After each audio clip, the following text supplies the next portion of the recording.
मध्य प्रदेश के सागर जिले के सुनौत गांव में एक 18 वर्षीय हिंदू युवती को शादी से महज 2 दिन पहले भगाकर ले जाने के मामले में आरोपी जिहादी युवक को पुलिस ने गिरफ्तार किया है।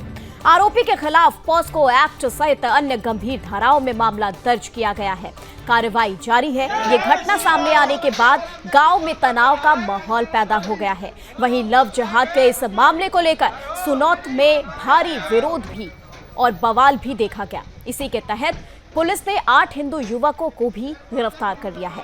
गिरफ्तारी के दौरान पुलिस वैन में बैठते हुए युवकों ने जय श्री राम के नारे लगाए, जिससे स्थिति और अधिक संवेदनशील होती नजर आई। इस पूरे मामले पर क्षेत्रीय विधायक प्रदीप लारिया ने पुलिस कार्रवाई को अनुचित भी ठहराया है। उन्होंने कहा कि हिंदुओं पर झूठे प्रकरण बनाए गए हैं और प्रशासन एक तरफा कार्रवाई कर रहा है। ग्रामीणों और हिंदू संगठनों में इस घटना को लेकर गहरी नाराजगी देखी गई है। वहीं प्रशासन ने गांव में अतिरिक्त पुलिस बल की तैनाती भी कर दी है।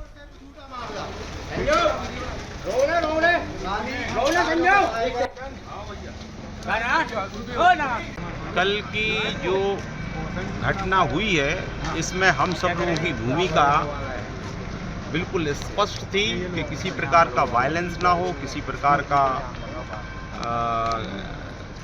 दंगा फसाद ना हो। उसको तमाम प्रकार से हम लोगों ने रोकने का प्रयास किया है। और मैं समझता हूं कि जिन लोगों ने पुलिस पर कार्रवाई की, जिन लोगों के ऊपर पुलिस ने कार्रवाई की है, वो भी मुझे लगता है कि बहुत जल्दबाजी में ये कार्रवाई कर दी है। और इस संदर्भ में मैंने वरिष्ठ अधिकारियों से भी चर्चा की है, हमारे माननीय मुख्यमंत्री जी, हमारे प्रभारी मंत्री जी से भी चर्चा की है और उनसे कहा है कि कोई भी ऐसा व्यक्ति इसमें नहीं फंसना चाहिए जो उसमें घटना में शामिल नहीं है। अधिकांश लोग उसके बीच बचाव में थे। हम लोगों ने ही पहल की है कि कोई इस तरह की घटना ना हो, दंगा फसाद ना हो। भीड़ को भी हम लोगों ने रोकने का काम किया है, लेकिन मुझे लगता है कि पुलिस ने बहुत जल्दबाजी के साथ कार्रवाई की है और कई ऐसे लोगों को जो किसी दोषी नहीं था, जिनका वो उनको कहीं ना कहीं मुजरिम बनाया है और ये धाराएं लगी हैं। मैं एक बार फिर मांग करता हूँ कि इस बात को गंभीरता से लेना चाहिए। जो जल्दबाजी में काम उन्होंने किया है, इसकी एक बार और चलिए इस खबर पर विशेष जानकारी के साथ मध्य प्रदेश से ब्यूरो चीफ रामस्वरूप शर्मा इस वक्त हमारे साथ हैं। रामस्वरूप जी, पूरी घटना कैसे शुरू हुई, कैसे इसकी शुरुआत हुई, जिहादी के झांसे में कैसे ये हिंदू युवती आई है, क्या कुछ पूरा मामला है, ये बताएं।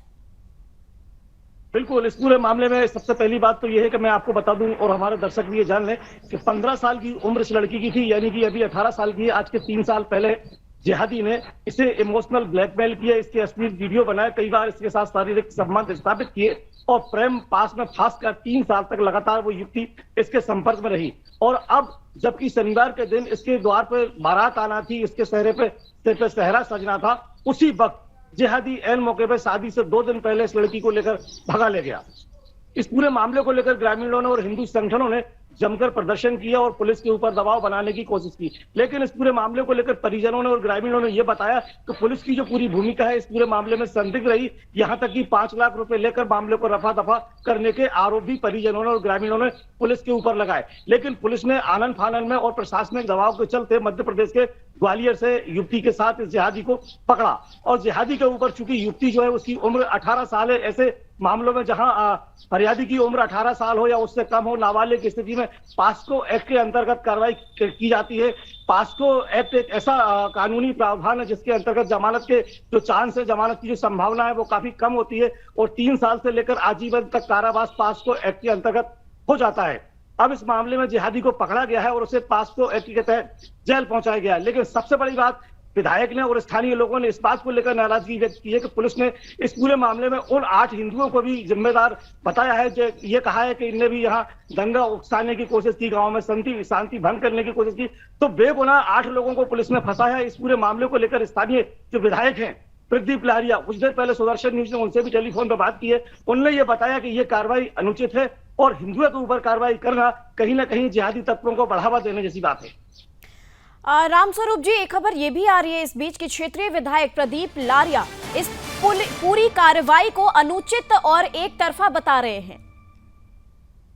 देखिए, बिल्कुल एक तरफा ये कार्रवाई नहीं कही जाएगी, क्योंकि जिहादी के ऊपर भी कार्रवाई हुई है।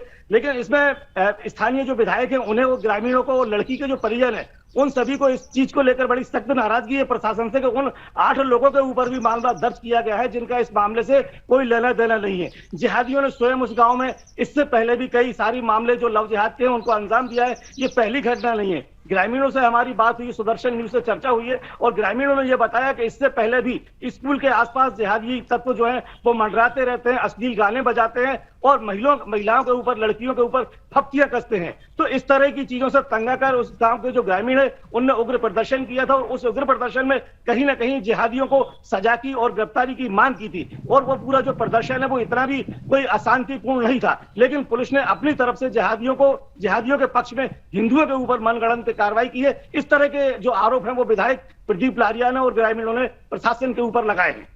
रामस्वरूप जी, ग्रामीणों और हिंदू संगठनों का इस पूरे मामले पर क्या कहना है, क्या प्रतिक्रिया आ रही है उनकी तरफ से? देखिए, अब क्षेत्रीय विधायक जो वो कह रहे हैं कि इस पूरे मामले को लेकर वो प्रशासन से बात करेंगे, मुख्यमंत्री के पास जाएंगे और मुख्यमंत्री के समक्ष इस बात को रखा जाएगा कि कहीं ना कहीं पुलिस प्रशासन ने इस पूरे मामले में बहुत जल्दबाजी की है और बहुत जल्दबाजी में हिंदुओं के ऊपर कार्रवाई की है। उन्हें इस कार्रवाई से बाहर निकाला जाए और उनके ऊपर जो केस दर्ज किया गया है शांति भंग करने का, उस केस को निरस्त किया जाए और जिहादियों के जो घर हैं, जो मकान है, उन्हें बुलडोजर की कार्रवाई की जाए, उन्हें ढहाया जाए। इस तरह की मांग ग्रामीणों की और जो क्षेत्रीय विधायक हैं प्रदीप लारिया, उनने इस तरह की मांग की है। ठीक है रामस्वरूप जी, तमाम जानकारी के लिए आपका बहुत बहुत धन्यवाद।